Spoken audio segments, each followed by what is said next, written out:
We start with performers and party, which normally is the time that we chill, but not this time because we have Anderson .Paak and Lil Wayne. My name is Melissa Andre. I am the founder and creative director of Madco. Madco stands for Melissa Andre Design Company, which is my 15-year-old design and production firm that produces anything from weddings, social events, retail pop-ups, experiences. So we really make things come to life. Just catastrophic flood. This is the next 24 hours.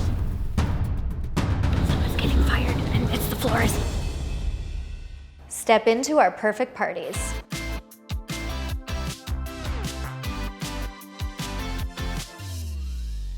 We're preparing for our like 22-hour day and the best wedding ever, the royal wedding.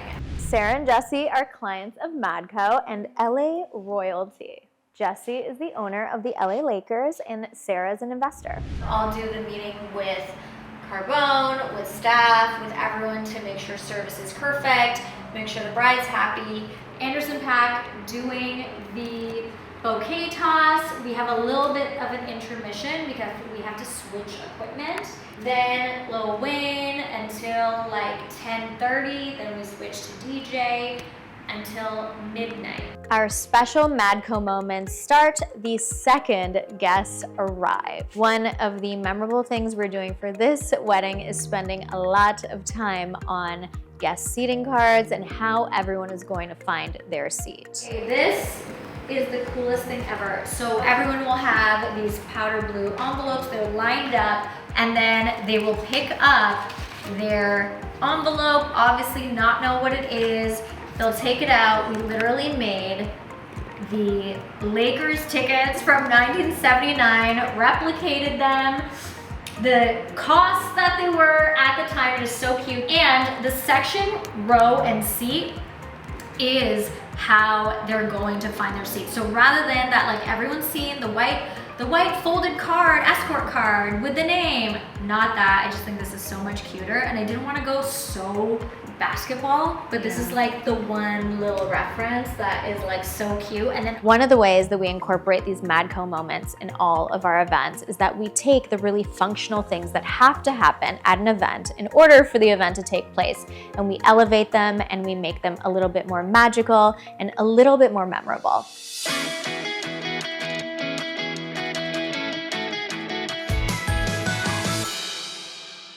My approach to designing an event is a little untraditional. I am always designing in the back of my head all of the time, all day long since I can remember. Then I get a client, I meet that client, and I marry the right design with the right client, and they have a baby, which is the event design.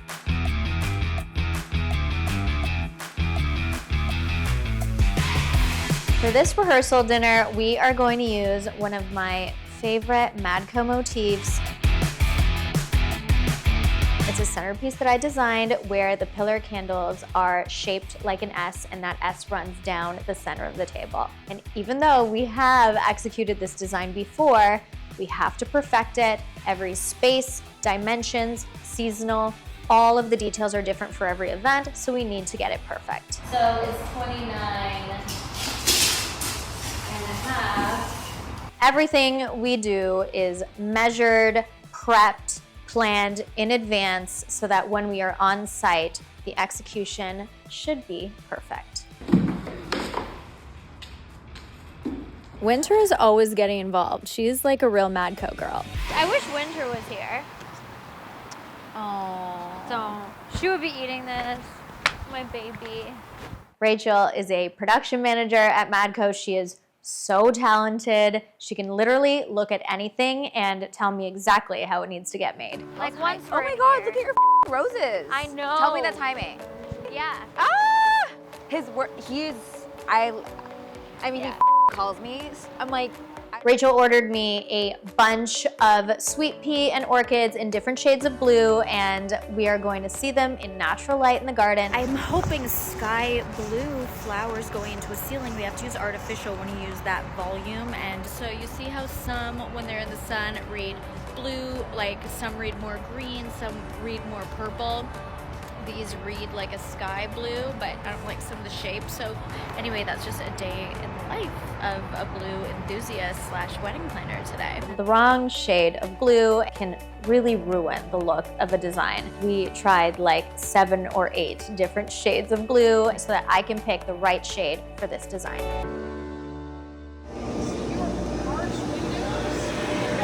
Headed to the production space to check on the process of the walls and the structures for this wedding reception. What you have in a couple of your references, and this would be your LED then, right?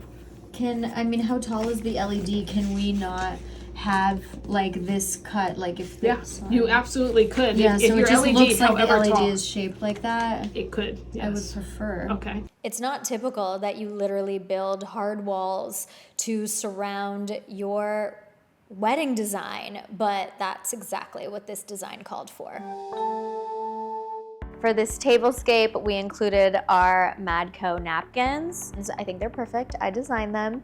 And each is embroidered with a sweet little saying. Some say you're magic, I think you're dreamy. And before they get on that tablescape, they're all pressed so that they look impeccable on site. I absolutely design a lot of the pieces in our inventory. If I don't find something I'm obsessed with, I just go and make it myself. The tablecloths for this wedding I am obsessed with. They are like these prints of these gorgeous Renaissance paintings, and I love all of the colors in them. Like, I want it on my wall.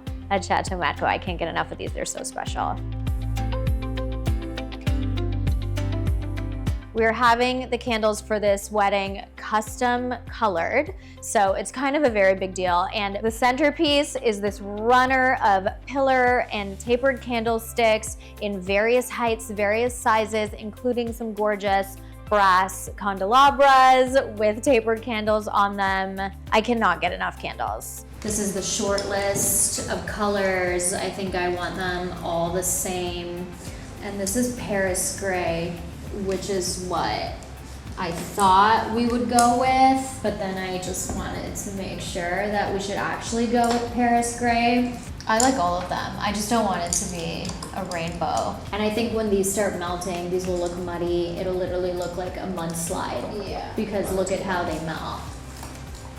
Like, I want to make sure that when they melt, I get that moody, dramatic kind of look and feel that I'm going for. So I'm going to test to burn them and make sure I get the look I want. I mean, it's going to look cute if it's in the right color, all this wax, but in brown, it's going to look like a mudslide. So these can go. White is like always a backup, but maybe ivory for this. So I think the actual short list is white, ivory, pewter, Paris gray, and I'm very into Misty Morning as like a surprise, you know? Like, ooh, does that candle have a touch of blue? Yes, it does. So I think that's what we'll do. The plate is final. The flatware, we're changing the shape, but keeping the color. Winter. Winter.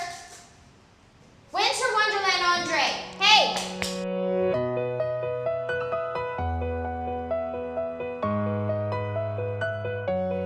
Today, I am meeting with my bride, Sarah, to try on one of her wedding gowns.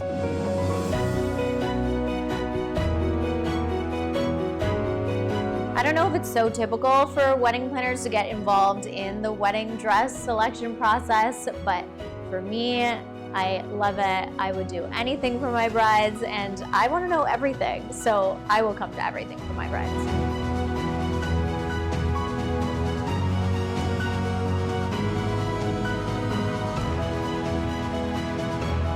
I feel like even when you have a bride that wears gowns all the time, there is something so magical, so special about trying on your wedding gown.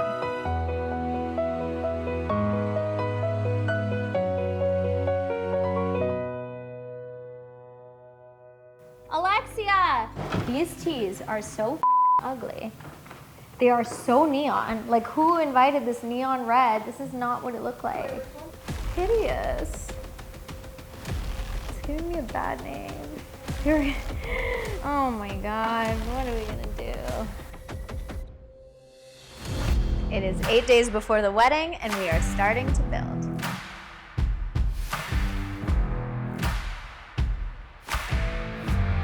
We've taken over your house. You're gonna have it back on Sunday. The output of this machine that we have is like one portion for every 30 seconds. Oh God. So we might do your cake as the dessert. No!